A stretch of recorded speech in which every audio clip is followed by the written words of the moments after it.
राज्यात पावसासाठी पोषक वातावरण कायम आहे। राज्यातल्या अनेक भागात पुढचे 3 ते 4 दिवस वादळी वारे वाहणार आहेत। पावसाचा अंदाज आहे, पावसाची शक्यता सुद्धा आहे।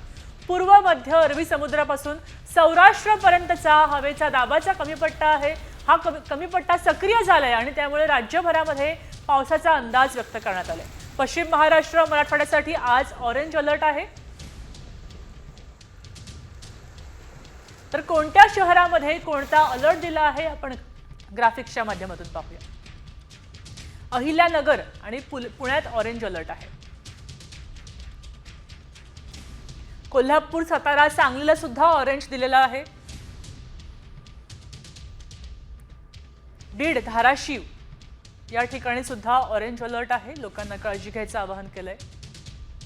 अहिल्यानगर आणि पुण्यात सुद्धा नागरिकांनी काळजी घ्यावी असं प्रशासनानं म्हटलंय। कोल्हापूर, सातारा, सांगली या भागात सुद्धा ऑरेंज अलर्ट आहे।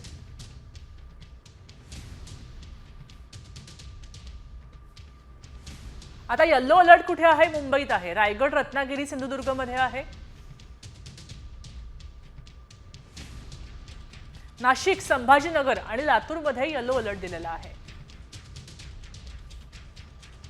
अकोला, अमरावती आणि भंडारा या ठिकाणी सुद्धा पाऊस कोसळू शकतो म्हणून येलो अलर्ट दिलेला आहे। तसंच बुलढाणा, वाशिम आणि यवतमाळ मध्ये सुद्धा येलो अलर्ट आहे।